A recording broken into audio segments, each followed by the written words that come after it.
Okay, yo, R&P Productions, Mackenzie, yo, a los privados de libertad, yo. Check, son las 6 de la mañana mientras me despierto. Ya no tengo sentimiento ni noción del tiempo. Es otro día más con el mismo sufrimiento. Cuando escucho un maldito que grita, llegó el recuento. Así comienza el día a nivel penitenciario. Pinto y huevo duro es lo que recetan diario. Me mantengo siempre fuerte para el adversario, pues nunca se ven políticos, solo se ven sicarios. Conocí el menosprecio y la falta de aprecio. Estando en prisión, todas las cabezas tienen precio. Te clavan el punzón si faltas el respeto. Por eso cuida bien tus gestos y tu dialecto. Mentes monstruosas encerradas y sus manos. Muy buenas tardes, muy buenas noches, amigos y amigas del programa Tras las Rejas, que se transmite todas las semanas a través de Éxito Radio y éxitotv.net y a través de todas las emisoras y obviamente medios de comunicación adscritos al grupo GIF. Agradecemos la oportunidad y el privilegio que ustedes nos acompañen. De verdad, este esfuerzo está siendo realizado todas las semanas con muchísimo cariño, con muchísimo amor, para que la población, el país y la sociedad en general como un colectivo podamos entender temas que son importantes para cada uno de nosotros. Y por supuesto para mejorar como sociedad, aprender de nuestros errores y crecer juntos mediante el desarrollo de políticas públicas cada día mejores y que estén enfocadas a la atención de la problemática social. Ustedes saben que nuestro programa se ha enfatizado una y otra vez de la situación que viven el sistema penitenciario nacional y las cárceles en específico. Hoy tenemos una persona que es muy versada de parte de la Defensoría de los Habitantes y hacemos una pequeña aclaración porque la semana anterior ya habíamos presentado que iba a estar con nosotros la señora Catarina Crespo, señora Defensora de los Habitantes, quien nos ha pedido en este caso que sea representada por el funcionario que va a acompañarnos, que es don Roger Víquez, que es justamente el director director ejecutivo del Mecanismo para la Prevención contra la Tortura de la Defensoría de los Habitantes, con quien vamos a interactuar hoy y que por supuesto vamos a preguntarles muchas cosas. ¿Cuál es la idea? Pues ustedes nos han mandado preguntas por parte de las familias, de las personas privadas de libertad, etcétera, etcétera, de lo que está sucediendo en las cárceles. Y eso está generando preocupación para muchos.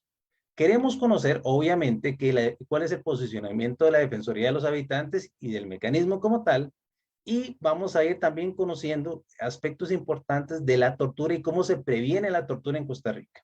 ¿Ok? Todo eso vamos a conocerlo el día de hoy a través de don Roger Víquez en su programa Tras las Rejas. Como siempre, agradeciéndole a Dios por la gloria y la honra que sea para él, pero sobre todo por la oportunidad de poder compartir con ustedes este espacio. Don Roger, un gusto saludarle. Por favor, preséntese a nuestra audiencia. No tenemos el placer de conocerlo hasta el día de hoy. Por lo tanto, es importantísimo que mucha gente que desconocía de este mecanismo, pues conozca lo importante que es para nuestro país y por supuesto para la institucionalidad. Buenas tardes. Sí, buenas tardes. Mucho gusto estar en su programa, don Miguel. El Mecanismo Nacional de Prevención de la Tortura es creado mediante un convenio internacional que se llama el Protocolo Facultativo de la Convención contra la Tortura. Fue ratificado por Costa Rica, ¿no? Mediante la ley 8959. Es importante señalar que el protocolo facultativo, este convenio internacional, fue una propuesta que hizo el Estado costarricense ante las Naciones Unidas, el cual fue aprobado, ¿verdad? En sesión en el año 2000, en la sesión general de Naciones Unidas en Nueva York. Posteriormente, este protocolo facultativo indica y señala y ordena que los mecanismos nacionales de prevención de la tortura tienen que ser nombrados mediante una ley, de tal manera que el Mecanismo Nacional de Prevención de la Tortura de Costa Rica está nombrado mediante la ley número 9204. Es un órgano con descontracción máxima, tiene independencia de criterio, independencia funcional. Estamos adscritos administrativamente a la Defensoría de los Habitantes. Actualmente existen a nivel mundial unos 92, 93 mecanismos nacionales de prevención de la tortura. Muy bien, don Roger. Y una pregunta que pues toda la audiencia nos ha hecho a través de WhatsApp y otras comunicaciones de índole privado es si ustedes tienen referencia de aplicación o más bien de casos de tortura comprobada en Costa Rica en las cárceles. Le explico, muchas personas muestran preocupación sobre la situación que viven y la violación flagrante a sus derechos humanos de las personas privadas de libertad. En este sentido, quisiera preguntarle si el mecanismo ha logrado identificar pues antecedentes o casos en específico de la situación en Costa Rica. Tal vez, don Miguel, para extender un poquito el mandato mecanismo, nosotros hacemos inspecciones en todos los lugares de detención, de tal manera que el mecanismo realiza inspecciones en las celdas del organismo de investigación judicial, en las delegaciones de la fuerza pública, en las delegaciones de las policías municipales, en los centros penitenciarios, en el centro también para personas migrantes en condición irregular. Y eso básicamente son, ¿verdad?, donde nosotros hacemos inspecciones. Nuestro mandato es preventivo, tal como dice el nombre, Mecanismo Nacional de Prevención de la Tortura. Nosotros no recogemos denuncias, no tramitamos denuncias, ¿verdad? En este caso, el ente reactivo es la Defensoría de los Habitantes. En el caso que nosotros veamos en sitio, ¿verdad?, durante una inspección, algún caso de tortura, pues nosotros recogemos las evidencias y lo que hacemos es remitirlo al Ministerio Público, en ese caso, ¿verdad? O hacemos la denuncia formal como tal. Sobre casos de tortura, nosotros encontramos un caso, pero en una delegación de la Fuerza Pública, y en el Centro Nacional de Atención Específica, que antes se llamaba Máxima Seguridad, eso fue en el año 2011, sobre todo una tentativa fuga que hubo. Nosotros denunciamos un actos de tortura que se estaban cometiendo en contra de las personas privadas de libertad que estuvieron en la tentativa de fuga que se dio en ese momento. Sí se dan muchos actos de los tratos, que hay que diferenciar, ¿verdad? Están la tortura, están los tratos degradantes, están los tratos inhumanos, no todos es tortura, de tal manera que en el artículo 1 de la Convención contra la Tortura, que está ratificado por Costa Rica, se establecen esas diferencias como tal. Al juzgador, ¿verdad?, en esos casos que le corresponde determinar si un caso es tortura o no es caso, no. Nosotros vemos los casos de tortura solamente aquellos que son cometidos por funcionarios públicos, tal como lo señala el artículo 1 de la Convención contra la Tortura. Entonces nos hemos encontrado muchos casos de tratos degradantes, ¿verdad?, y que son cometidos en esos casos, digamos, a nivel del sistema penitenciario, en forma unipersonal o en forma grupal por algunos grupos de funcionarios de la policía penitenciaria. Excesos en la atención de ellos, en las agresiones, etcétera, a la hora de hacer las revisas.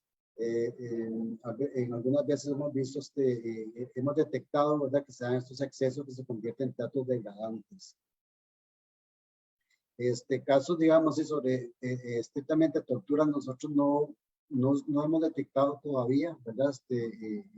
Pero sin embargo, ¿verdad?, Costa Rica tiene el año 2010, en el sistema penitenciario viene viviendo con hacinamiento en los centros centros penitenciarios, y cuando el hacinamiento se vuelve repetitivo en el tiempo, se viene convirtiendo en tratos degradantes, inclusive en tratos de tortura, por el hecho de que el hacinamiento contrae consigo una serie de deficiencias, ¿verdad? Los derechos de las personas se ven minimizados y algunos desaparecen. Aparecen los grupos organizados, aparecen el autocontrol por parte de grupos de personas privadas de detrimento de los derechos de otras personas privadas de libertad. Las atenciones médicas se ven disminuidas, los accesos a estudios, los accesos a áreas deportivas, los accesos los tratamientos técnicos también se ven disminuidos porque el personal profesional técnico de los centros penitenciarios no son suficientes para la cantidad de población privada de libertad que se encuentra. Muy bien, don Roger. Entonces, en resumen, para que entienda nuestra audiencia, lo que indica don Roger es que a la luz de la Convención contra la Tortura, Hay cosas que no podrían dedicarse directamente, que son tortura, pero sí son tratos degradantes y por supuesto que van en contra de la dignidad humana y por supuesto en contra de los tratados internacionales. No es mayor cosa, pero que el hacinamiento de manera reiterada y sistemático produce tortura. Estamos claros, ¿verdad? En ese sentido, don Roger. Sí, señor. Bien.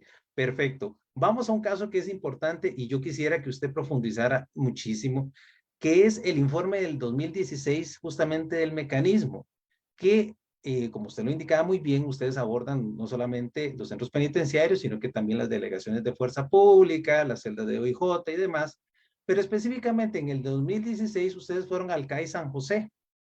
Y entonces, dentro de las conclusiones que ustedes encontraron, estamos hablando de 2016, hace 6 años, encontraron cosas tan particulares como personas durmiendo de pie, sin condiciones de sol, sin acceso, por ejemplo, a un área verde, que ya nosotros conocemos las limitaciones que tiene la popular y conocida cárcel de San Sebastián, y que desde ese entonces ya se había recomendado, y mucho antes, el cierre, por inclusive las autoridades judiciales.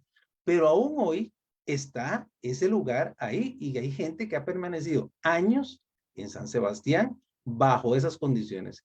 A la luz de lo que usted me acaba de indicar, ahí podríamos hablar de que hay gente que ha sido torturada por ese sistema que no solamente es hacinado, sino que también limitado a cosas como, por ejemplo, un patio de luz o un lugar de área verde o simplemente un acceso, por ejemplo, a un lugar como, porque como decía el informe del mecanismo, montones de personas durmiendo de pie, montones de personas hacinadas pecho con pecho, espalda con espalda. ¿Qué efectos en ese sentido y qué consideraciones ustedes han visto del 2016 que ocurrió en San Sebastián? Tal vez, Miguel, podemos remitir inclusive un poco antes de 2016, 20 años antes. La Sala Constitucional son reincidentes las resoluciones de la Sala Constitucional en que obligan a la autoridad del Ministerio de Justicia de diferentes administraciones para que lo pongan en su capacidad real. El centro penitenciario de San Sebastián fue construido hace 40 años. No existían por lo menos, por ejemplo, las reglas mínimas para tratamiento de reclusos de Naciones Unidas, conocidas hoy como regla Mandela, de tal manera que su construcción, su diseño, no fue construido con estándares de derechos humanos en aquel momento. La sala ha sido reincidente y han existido momentos en el centro San Sebastián en que han habido 200 personas, un centro que tiene capacidad para, en su momento, para 520 personas. Y sí, personas que dormían amarradas, personas, inclusive un caso, una persona privada de libertad que donde está la ventana tiene un mostradorcito ahí a la par de la ventana, dormía ahí amarrada y resulta que se le rompió el mecate, se cayó, se quedó un brazo, por ejemplo. Personas durmiendo en los servicios sanitarios, las personas cuando tienen que ir en las noches a servicios sanitarios tienen que bajar a otras personas, hacen sus necesidades y brindan a lo que están durmiendo a la par. Y se generan conflictos a nivel interno, ¿verdad? A nivel convivencial, de tal manera que todo eso contrae una serie de violaciones de derechos humanos y sobre todo la dignidad de las personas. Ha sido recurrente el Centro de Atención Institucional de San José en esta situación, y para mayor prueba son las múltiples resoluciones de la Sala Constitucional, que en ese informe nosotros hacemos ver, ¿verdad?, que una resolución de hace 20 años, que la situación era exactamente la misma. El centro no puede crecer como tal, ¿verdad? Su capacidad fue un poquito ampliada, como a 610, por ahí anda. Y en ese momento, cuando hicimos la inspección, fuimos de noche, la situación era terrible, o sea, el aire, las personas durmiendo así en el suelo. Nosotros que hicimos una inspección, inclusive nos costaba en su momento hasta respirar, ¿verdad? Y nosotros nos vimos afectados, inclusive en la dignidad de nosotros, que en ese momento no estamos privados de libertad, pero estamos haciendo la inspección. Nosotros quisimos reflejar todas estas situaciones en el informe. Les solicitamos la primera recomendación a la ministra de Justicia de turno, que proyectara y que diseñara una construcción exclusivo para personas privadas de libertad en calidad de indiciados, y que lo contemplara también el crecimiento futuro. En una reunión que tuvimos con las autoridades del sistema penitenciario, nosotros le hablamos de un centro con una capacidad para 1.500 a 1.600 personas aproximadamente para los próximos 5 o 6 años, ¿verdad? No tener esos problemas. La ministra ordenó en ese momento a las autoridades correspondientes, el Ministerio de Justicia y Paz, que diseñaran y que proyectaran la construcción de este centro para precisamente para cumplir con la recomendación de la Defensoría. No obstante, hubo un cambio de gobierno, llegaron otras autoridades, no consideraron, cuando nosotros le hicimos el llamado, entonces vino la construcción del centro de Terrazas. Terrazas era un centro porque nosotros habíamos recomendado también a las autoridades del sistema penitenciario las condiciones que están las mujeres en el centro de atención institucional Vilma Culling, llamado antes Buen Pastor. El diseño de mujeres tiene que ser específico, tiene un diseño, infraestructura que es para hombres, y no tienen mujeres, es una violación de derechos humanos también para las mujeres. Toda la vida ha sido esta violación, de tal manera que Terrazas era donde se iba a construir un centro para mujeres. Cambiaron la idea y construyeron un centro para varones, para hombres a nivel institucional. Dijeron que 600 personas eran en condición indiciada, que con eso iban a solucionar y también a cumplir con la recomendación del mecanismo. ¿Qué fue el lunes pasado? Sí, el lunes pasado estuvimos en Terrazas en una inspección, y la noticia que obtuvimos es que el centro de Terrazas va a ser solamente para personas indiciadas. Están sacando personas sentenciadas y están sacando a las personas indiciadas. Indiciadas de ahí le están pasando a otro centro. De tal manera que hay un incumplimiento. Sobre el centro San José específicamente, un juez del juzgado de ejecución de la pena de San Juan emitió una medida correctiva basado en el informe del mecanismo, y la medida correctiva lo que indicó es que lo pusieran en su capacidad real en ese momento y no permitir el ingreso de más personas al centro. Fue cumplido durante algunos años. A las autoridades se le empezó a complicar ante el incumplimiento de un centro para personas indiciadas. Vino la próxima administración, se le empezó a complicar la situación, y entonces empezaron, presionaron, inclusive pusieron recurso de amparo contra el juzgado de ejecución de la pena para poder abrir San Sebastián. Bueno, el centro de San José. La jueza de ejecución de la pena de San José, el año, no sé, 2020, 2021, nos pidió otra inspección. Nosotros fuimos, hicimos las recomendaciones. Habían hecho algunas mejoras, en algunos módulos. Los pintaron, los teléfonos estaban funcionando, etcétera. No obstante, el mecanismo reiteró la recomendación de que ese centro estaba desgastado. Porque pueden pintar los módulos, pero con el cabo del tiempo por la misma convivencia se empiezan a deteriorar. Luego la sala constitucional llamó audiencia judicial, estuvieron varias partes, las autoridades del Ministerio de Justicia, los jueces de ejecución de la pena, también estuvieron el mecanismo nacional de prevención de la tortura. Y yo reiteré en ese momento a la sala constitucional que la apertura del Centro de Atención Institucional de San José no era la solución, era un paliativo nada más, no era la solución real, ¿verdad? Para que viniera a solucionar, ¿verdad?, en sus causales la situación de las personas indiciadas. Eso Miguel, se extiende más allá, ¿verdad? Porque nosotros hacemos inspecciones en las delegaciones del organismo de investigación judicial. De lo que ha estado sucediendo del año 2018, 2017 para acá, es que el sistema penitenciario no recibe la población privada de libertad, los detenidos que están en las celdas del OIJ. La celda del OIJ, por ejemplo, el primer circuito judicial, el segundo circuito, en el primero y segundo circuito judicial de San José, en el primer circuito judicial de Alajuela, en el primer circuito judicial de Heredia, las celdas están en sótanos por motivo de seguridad.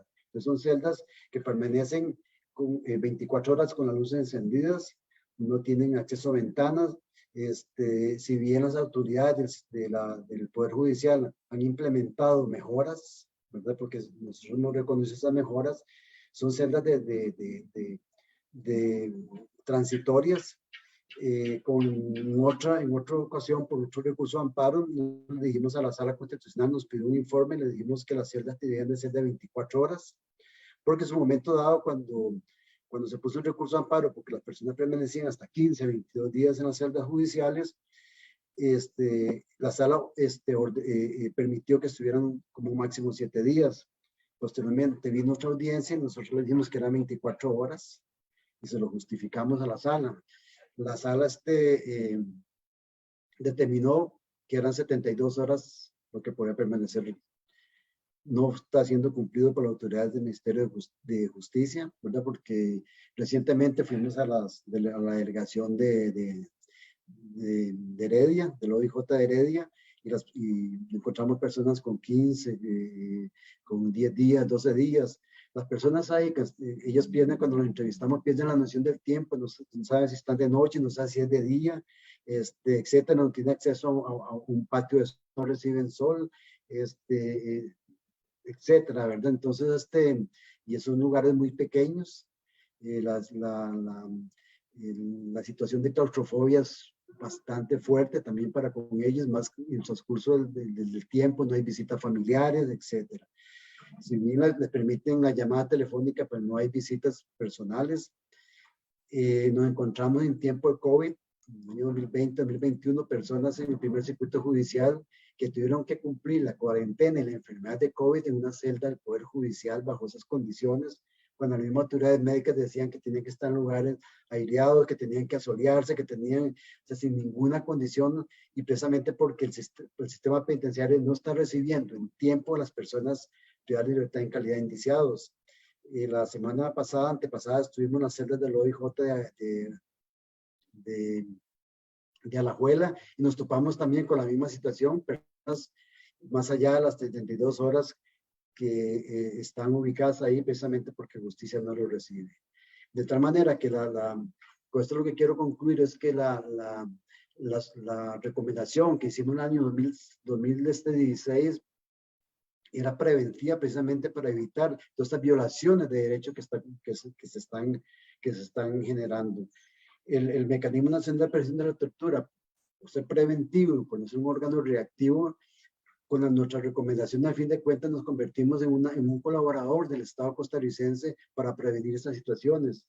Los incumplimientos, ¿verdad? Estas recomendaciones precisamente lo que devienen son en estas violaciones a la dignidad y los derechos humanos de las personas privadas de libertad. Triste, triste pero cierto. Y es que a ustedes les toca hacer informes de una realidad que nadie quiere entrarle, porque políticamente tal vez no será redituable, porque no será conveniente para algunos intereses, etc. Vamos a irnos a la segunda parte del programa, porque hay que hacer una pausa para agradecerle de verdad a nuestra audiencia y por supuesto porque el tema tiene muchas otras aristas. Vamos a tratar al regreso de la situación de las mujeres, el Bill McCullin, eso es clarísimo, es un sistema que viola y vulnera a la mujer, no está construido, no está adecuado ni siquiera para la realidad femenina, y también la situación que viven los jóvenes y los menores de edad, que en nuestro país ya se les está recetando cárcel desde adolescentes, ¿verdad? Y que también están presentando estos mismos patrones de violencia reiterada e institucionalizada en lo que respecta a la violación a sus derechos humanos.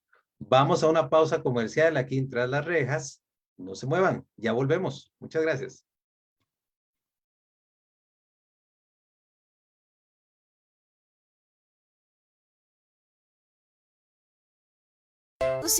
Más también mini algodones de azúcar y hasta queques decorados.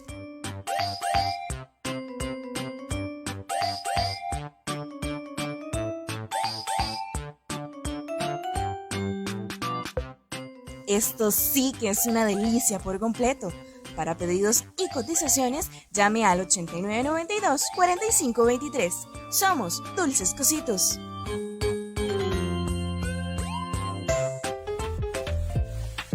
Rancho Chequelo es el lugar perfecto para comer rico y pasarla espectacular.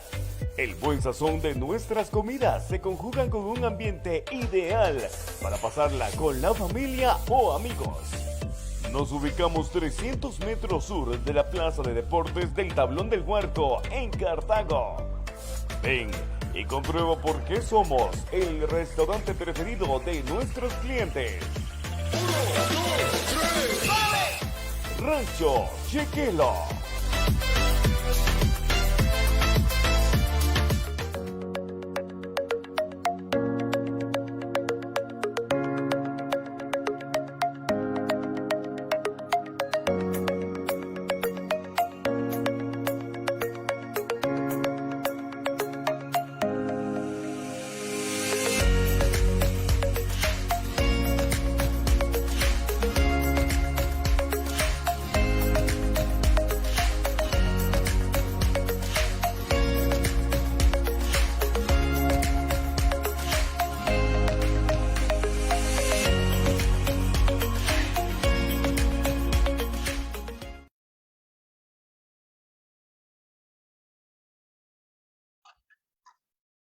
Les agradecemos a todos los que nos están siguiendo a través de este programa especial, como siempre, con mucho cariño para la gente de Tras las Rejas.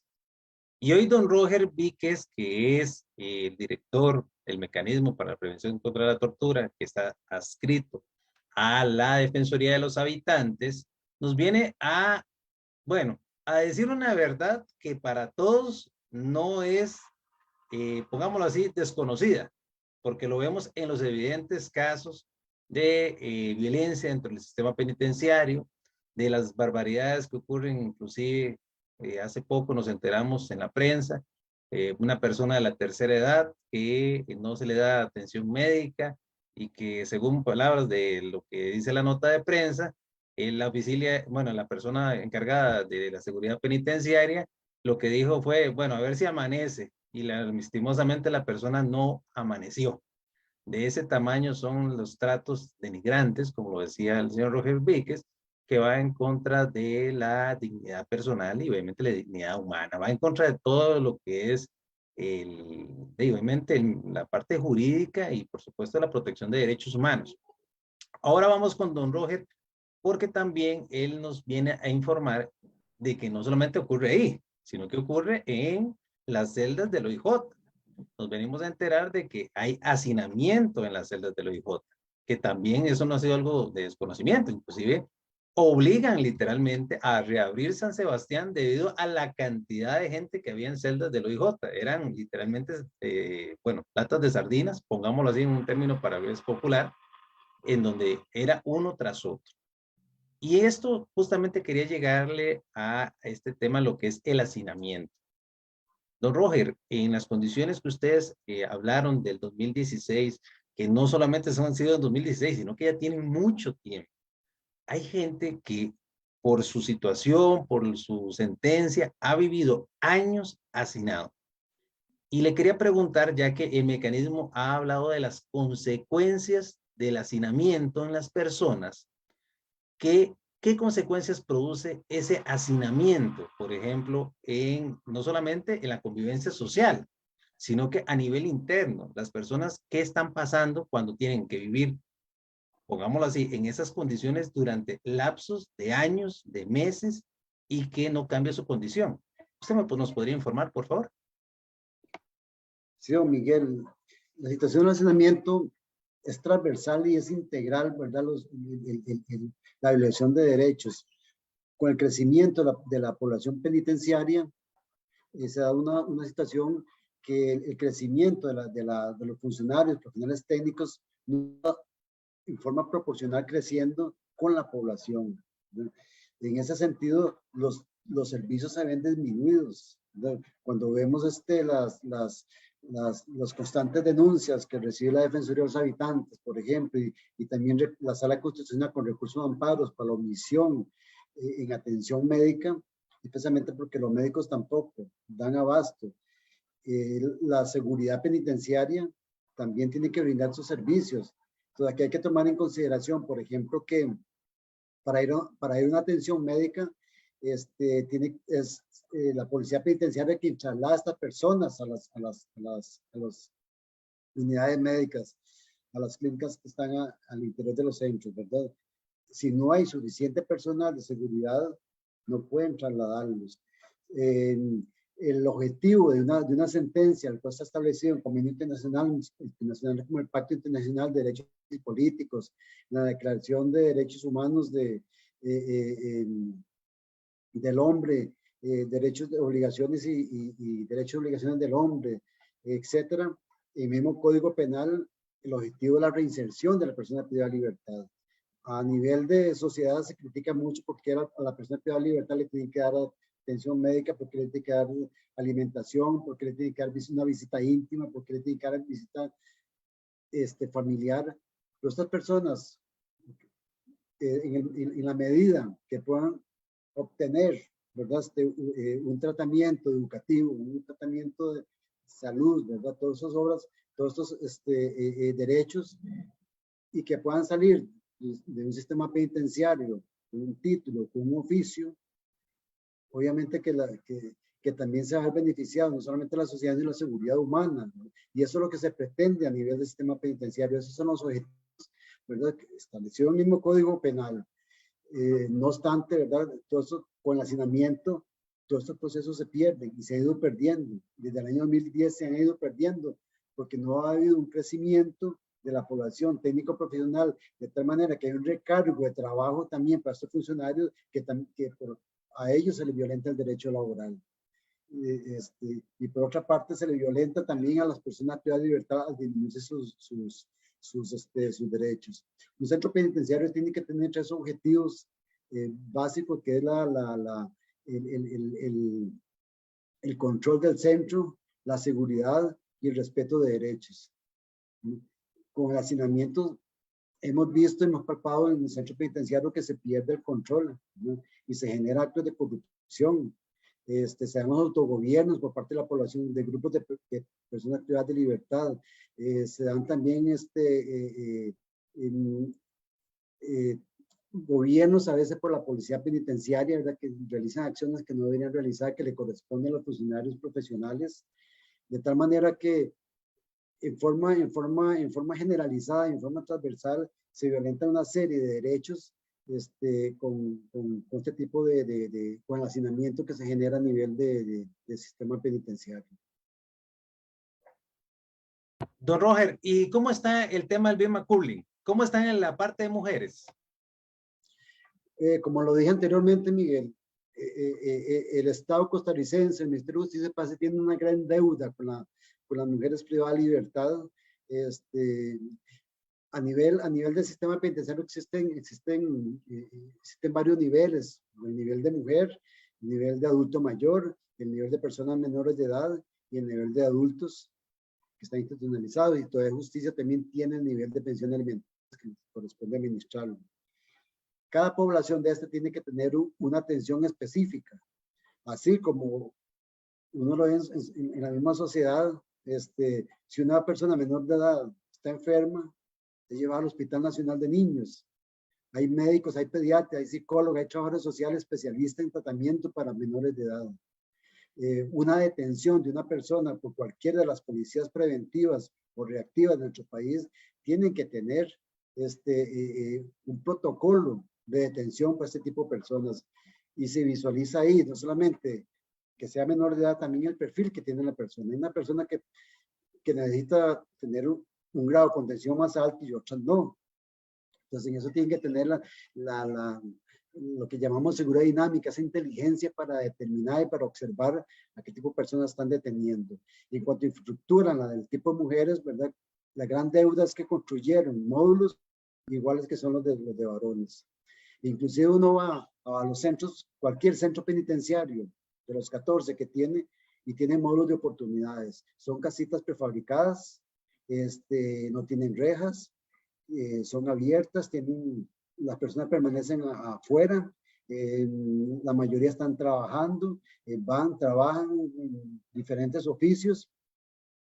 Estoy hablando de centros para varones, ¿no? En el Vilma Cooling no existe este tipo de centros, no existe una sola casita prefabricada.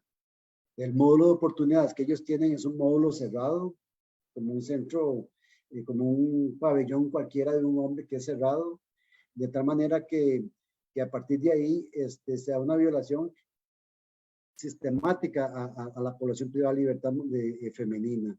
Ellas tienen el perfil de la mujer es totalmente distinto. Ellas son más demandantes, ¿verdad?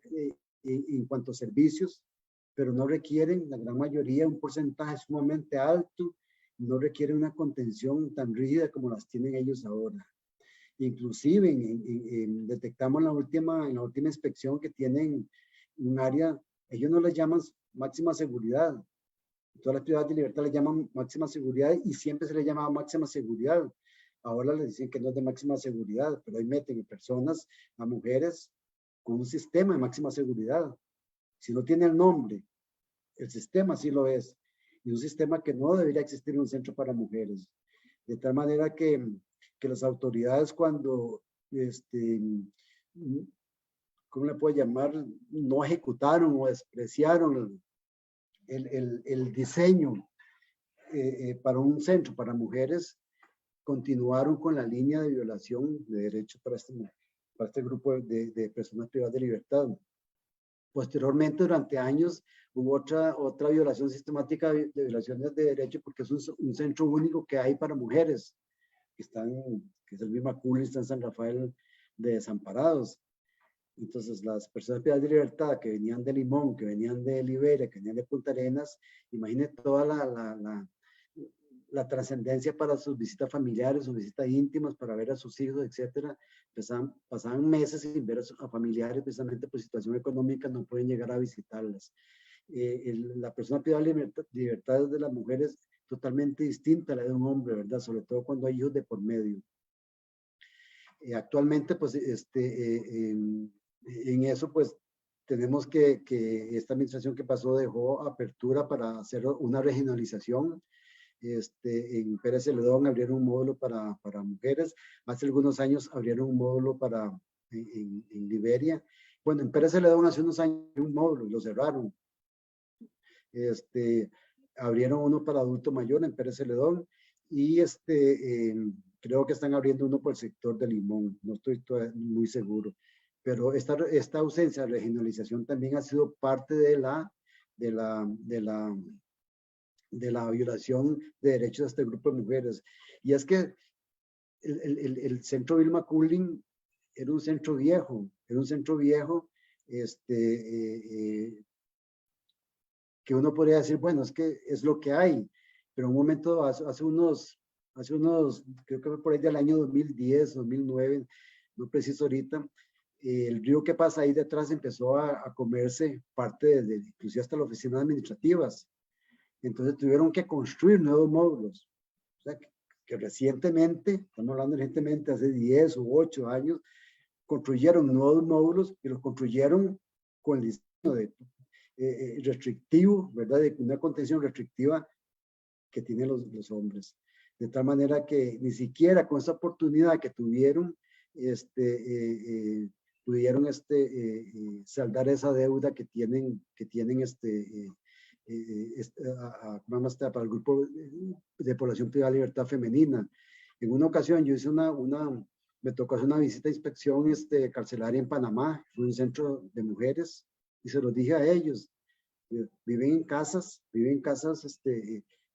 prefabricadas, tienen su propia cocineta, tienen su cocina, salen a trabajar, no hay problemas convivenciales, tienen sus reglas, están ordenados, están limpias, inclusive grupos de mujeres privadas de libertad institucionalizadas que salían a estudiar por sus propios medios y las vi salir a las 8 de la mañana y las vi regresar a la 1 de la tarde, toman y regresan otra vez, se institucionalizan, de tal manera que con esta población privada de libertad se puede hacer muchísimas cosas antes de tenerlas ahí encerradas y cautivas como las ha tenido de toda la vida del sistema penitenciario. Don Roger, bueno, primero qué lamentable que tengamos esto en la Costa Rica, que es sede de la Corte Interamericana de Derechos Humanos, que se suscribió aquí el famoso Pacto de San José, que habla de toda una normativa que inclusive países de la región vienen aquí a juicios realizados por la Corte Interamericana que sancionan a los estados por no cumplir con sus obligaciones en materia de derechos humanos. Y el estado que es sede, que es Costa Rica, tenemos una situación que, digamos, la Corte está en San Pedro de Montes de Oca y a pocos kilómetros en el Vilma Curling, en San Rafael de Desamparados, tenemos una violación flagrante a los derechos humanos. Es lamentable como país, pero es importante lo que usted reseña, que ustedes como mecanismo han anticipado, han hecho propuestas, han realizado informes, han investigado. Y bueno, es que lo que uno se pregunta, y ahora le pregunto a usted específicamente, es qué es lo que falta. ¿Por qué? Porque muchas veces el funcionario público dice, es que eso no me toca a mí, es que nadie lo ha informado, es que nadie me lo ha dicho, es que nadie lo ha planteado. Y es igual lo que sucede con las denuncias por parte de las familias. Familias se cansan de establecer denuncias a un lado y al otro y al otro y al otro y no escuchan respuestas. En este caso, el mecanismo, ¿qué considera que hace falta en el país para que realmente encontremos esas respuestas? Eh, hay un elemento muy importante, don Miguel. Todo esto que nosotros vemos a nivel del sistema penitenciario, a nivel regional, Costa Rica está mejor que otros países, ¿verdad? Pero eso ha sido un logro, ¿verdad? Un logro cuando se da la reforma penal, siendo doña Elizabeth Odio Benito, ministra de Justicia, cuando se cierra la penitenciaría central y se construyó la reforma, que es, precisamente la reforma le pusieron ese nombre precisamente por la reforma penal que venía, ¿no?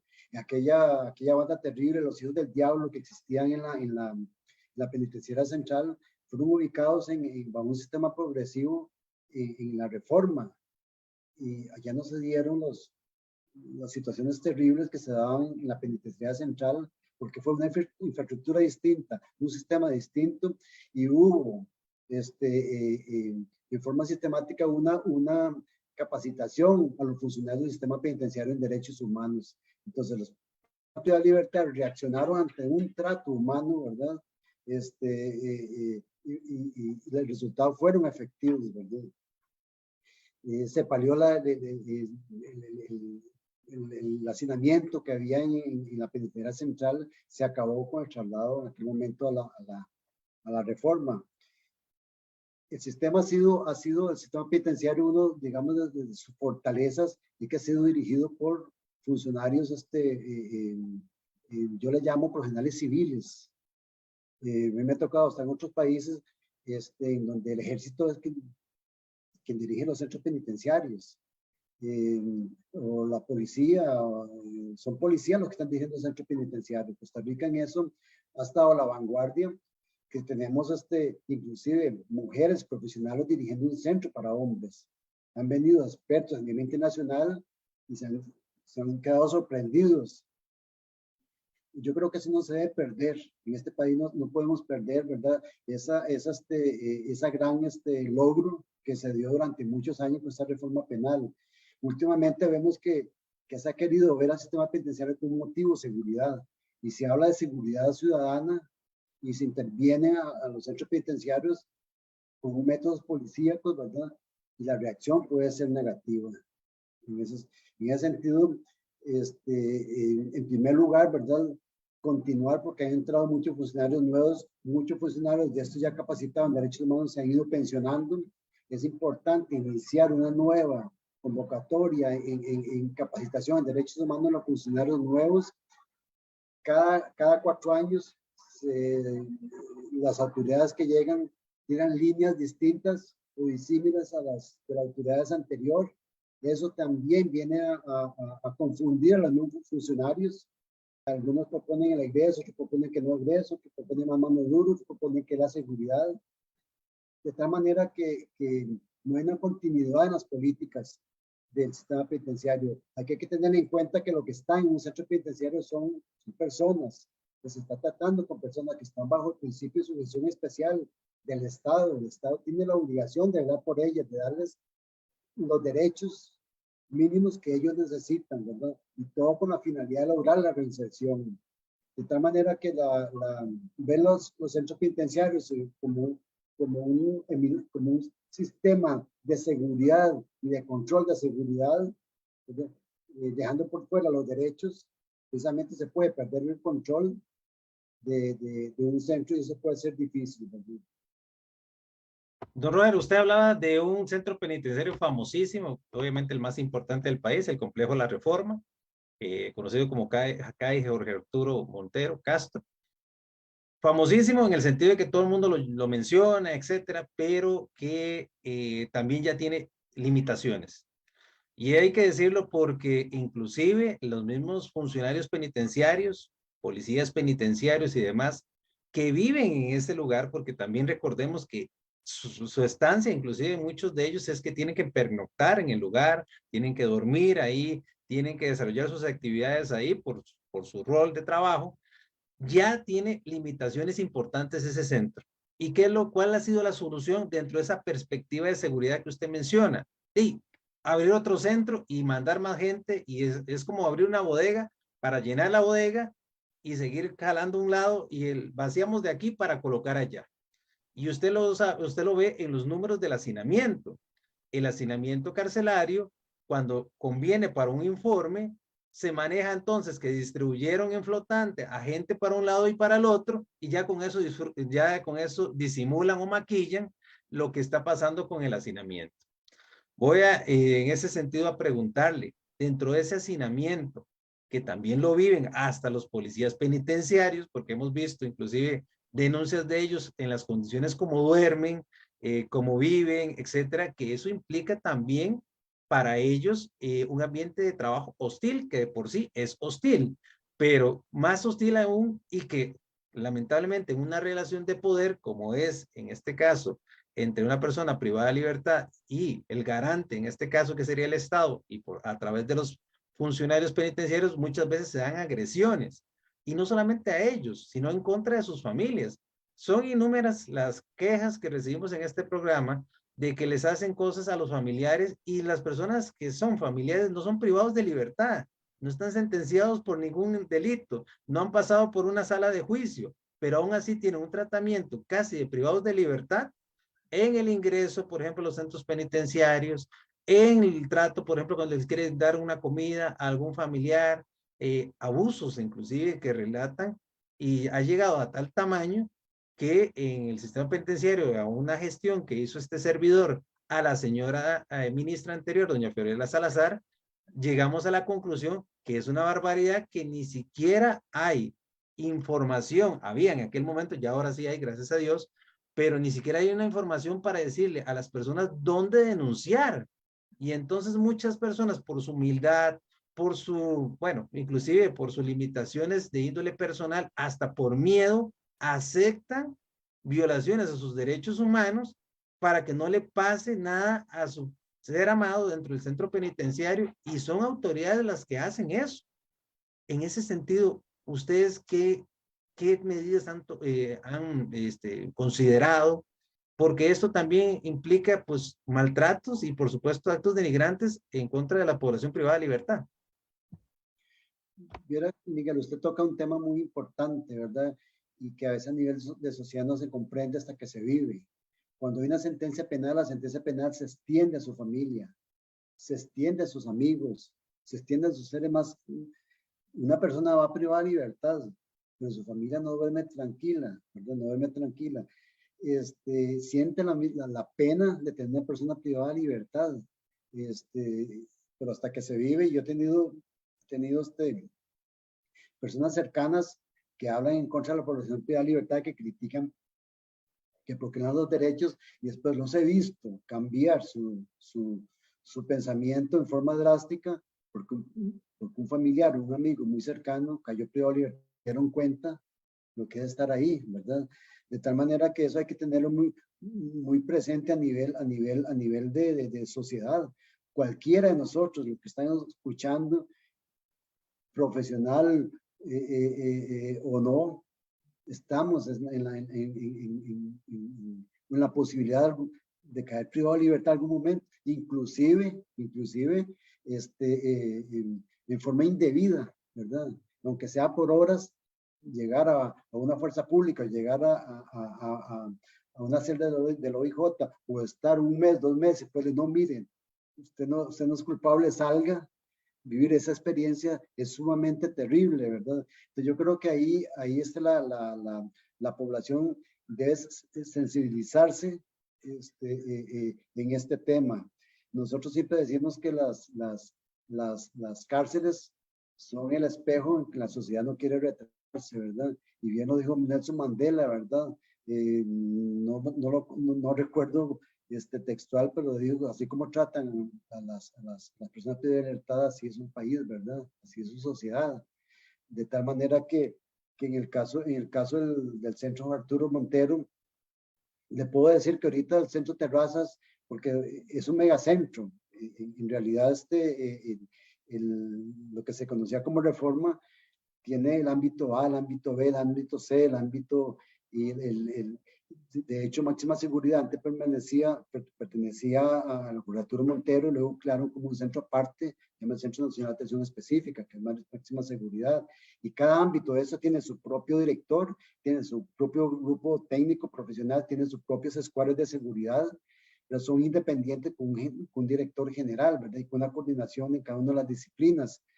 Era el centro más grande, actualmente el centro más grande de Terrazas, que está a la par, ahí mismo en los mismos terrenos donde estuvo Terrazas.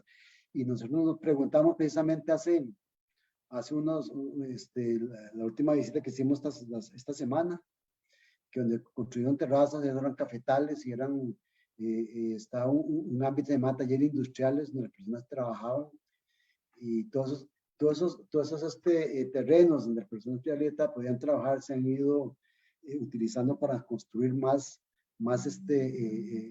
infraestructura. Aquí hay un tema de prevención que es muy importante. Ahora, cuando hablan tanto de seguridad y cuando hay una pretensión de manejar los centros con temas de seguridad y no de derechos, porque son peligrosos, ¿verdad? Porque el perfil ahora del privado de libertad es más violento, es más difícil, algunos están engañando. Pero una cárcel como tal no genera violencia. La cárcel no genera violencia, una estructura con rejas y con fortines, etc.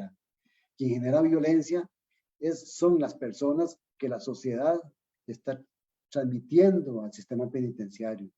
La sociedad que es lo que está pasando en las cárceles, ¿verdad? Que quieren en algunas ocasiones verlo como un sistema de seguridad. Eso proviene de la sociedad. La violencia está en la sociedad. Entonces, la prevención, la omisión, políticas de prevención del delito a nivel de sociedad es lo que está generando, que estamos llenando cárceles. Vergonzosamente, estamos entre los países de América Latina que más encerramos personas. Una democracia como la nuestra, como usted lo dice, tenemos en la Corte Interamericana de Derechos Humanos acá, hemos ratificado todos los convenciones, instrumentos internacionales, y somos los que más encerramos personas. O sea, que es lo que está fallando, pero provienen de la sociedad. Tenemos una sociedad violenta, ¿verdad? Y por lo tanto las cárceles son violentas. Entonces, las cárceles es un espejo de lo que está pasando en la sociedad. Aquí han fallado las instituciones del Estado, han fallado los gobiernos, han fallado las diferentes instituciones que tienen que implementar medidas de prevención de delito. Y aquí, mira, hay varios ministerios, varias instituciones que son los que le corresponden, pero no ha habido. Entonces, ¿qué hemos apostado? Hemos apostado por más policías, por más represión, por hacer tratados con otros países para detener droga, etcétera, pero no estamos trabajando en la prevención del consumo de droga con los jóvenes, que la población meta, y las drogas son los que están llevando a las cárceles la violencia. Estas distintas pandillas que están, muchachos jóvenes que uno muchachos debería estar sentado en una universidad y no aquí.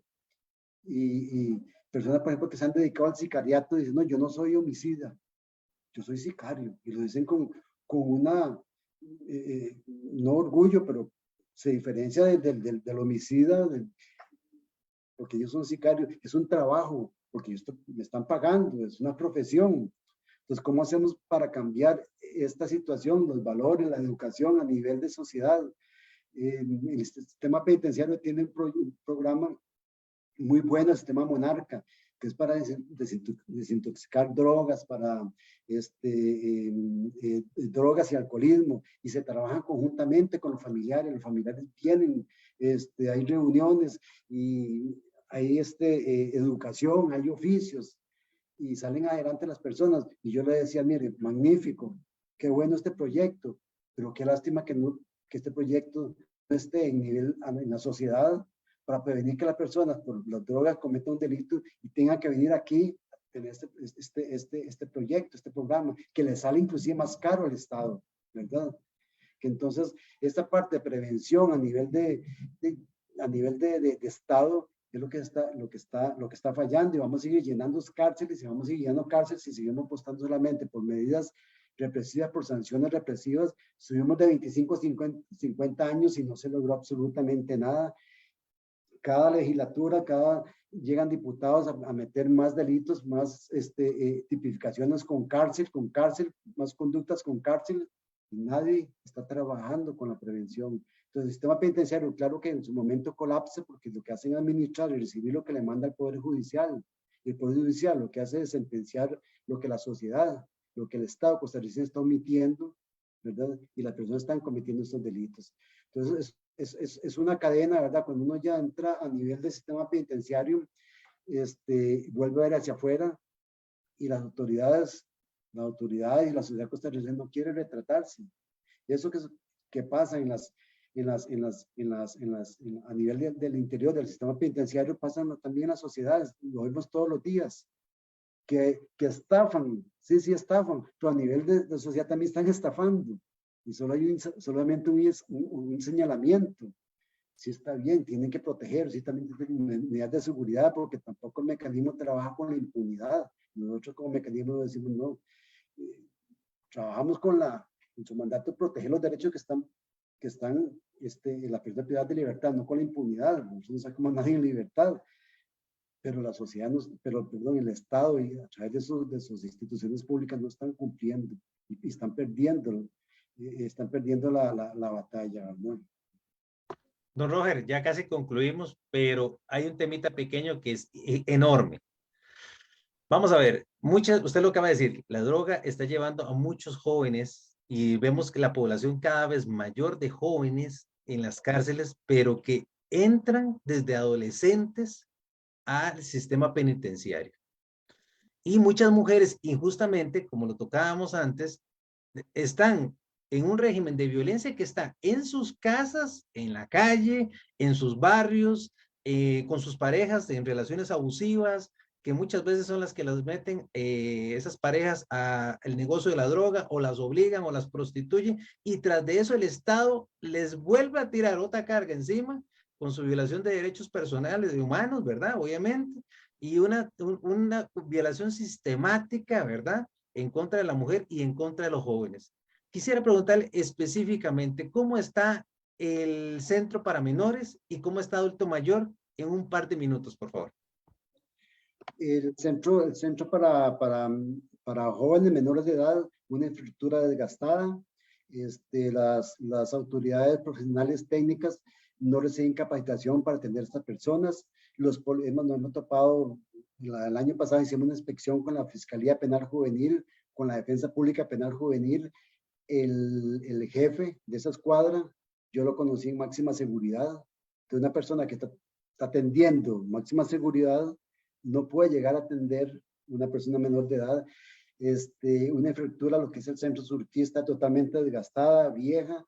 Los niños las personas menores de edad están recluidos, ¿verdad? Porque el sistema, la verdad que tienen zonas verdes, no pueden salir por motivos de seguridad, por el diseño tal como está construido, de tal manera que ahí también hay una violación de derechos para esta población. Y posteriormente lo que es adulto mayor, es un centro específico, es un centro que tiene una característica de albergue, no tienen rejas, no tienen ¿cómo se llama? No tiene un sistema de contención muy alto, tiene su propia cocina, sus propias dietas, tiene su atención médica, no está hacinado este centro, de tal manera que, sin embargo, nosotros sí recomendamos en su momento que hicieran una reglamentación para la población adulta mayor, y el sistema penitenciario ha sido omiso, ¿verdad?, en atender a esta reglamentación para la persona adulta mayor. Perfecto. Nada más lo último, ese es un tema igual a tipo de conclusión, don Roger.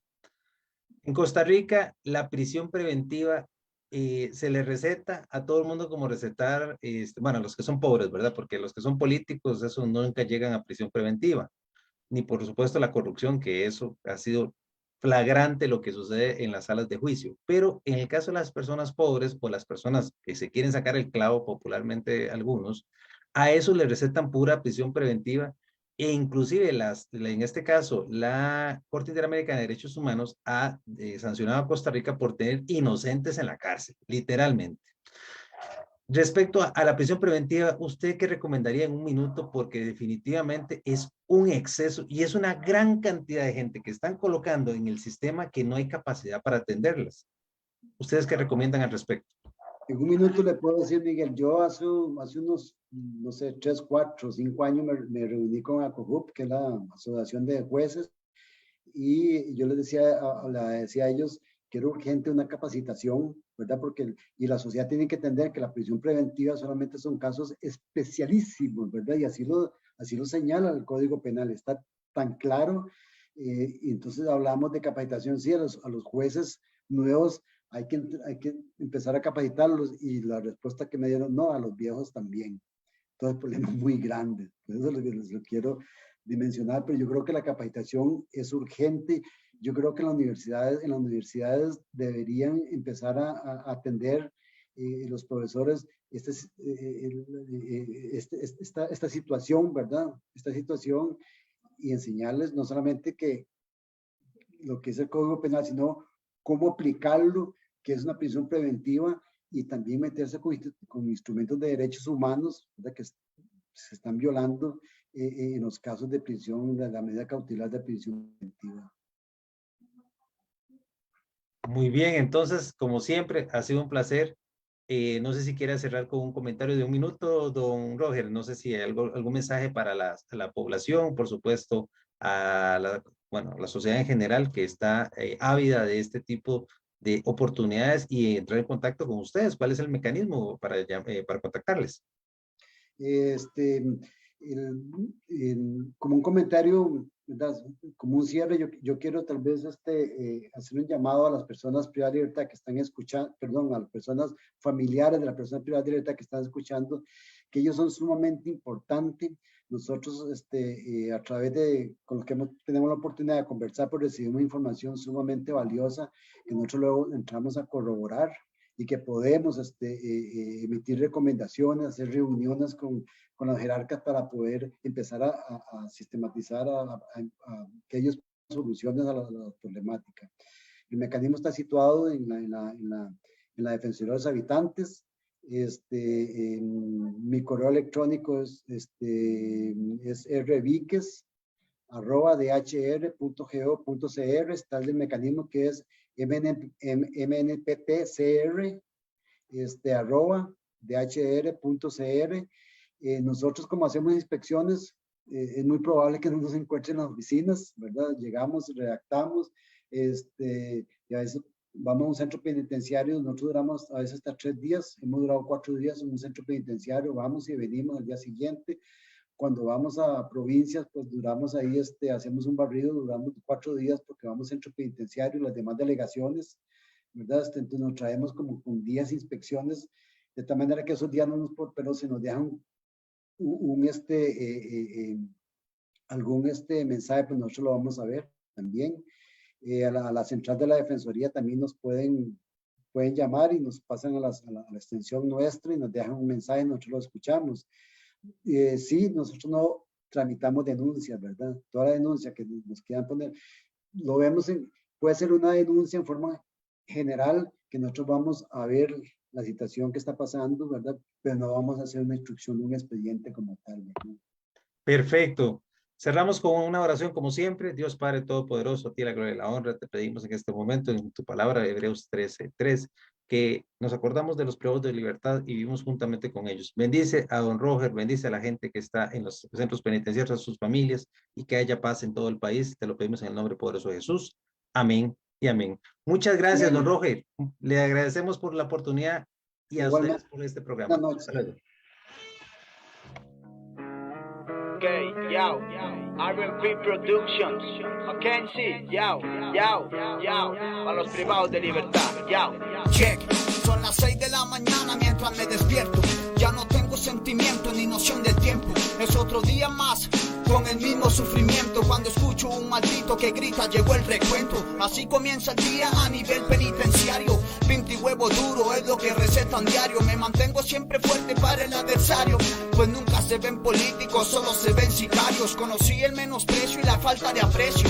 Estando en prisión, todas las cabezas tienen precio. Te clavan el punzón si faltas el respeto. Por eso cuida bien tus gestos y tu dialecto. Mentes monstruosas encerradas y sus manos nunca fallan. Hasta el soldado más fuerte pierde la vida en batalla. Hay que ser inteligente, espalda pegada a la malla, para que no sea tu madre la que llore en la mañana. Es lo que se vive en el centro penal. No cualquier persona lo logra aguantar. Son cosas que en la vida tú tienes que pasar, para así cualquier apoyo saber ahora valorar. Es lo que se vive en el centro penal. No cualquier persona lo logra aguantar. Son cosas que en la vida tú tienes que pasar, para así cualquier apoyo saber ahora valorar. El amor y la amistad no existen en ese mundo. Guarda lo que amas en tu alma muy profundo. Se hace larga la fila de pie casi todo un día para escuchar a tu madre tan solo por un segundo. Lo que más espera un preso es su libertad. Pasan meses, pasan años y preguntan cuánto más. La gente que está a tu lado dicen que no durarás estando en la calle, porque tu maldad no saciarás. Estoy desesperado por salir de este infierno. Activé mi lado malo y perdí mi lado tierno. El tiempo pasa y no reacciono. Me busco y no me encuentro. Le pido a Jehová del cielo que se acabe este tormento. Injusticias, he estado en la cárcel a menudo. Intentar ser alguien recto, esto es espada y esto es escudo. Te ponen a prueba, navajas hasta en tus venas y te quitan lo preciado, aunque suene un poco crudo. El aseo aquí se paga igual que las llamadas. Si no tienes cómo hacerlo, a nadie le interesa. Si te metes en problemas, allá tú si te resbalas. No lo pensarás dos veces para brincarte en la cabeza. A ese tipo de personas no les deseo el mal. Agradezco a mi familia que a mi lado siempre está. Tengo el corazón dolido por todo lo cometido. Estoy muy arrepentido y sé que Dios me ayudará.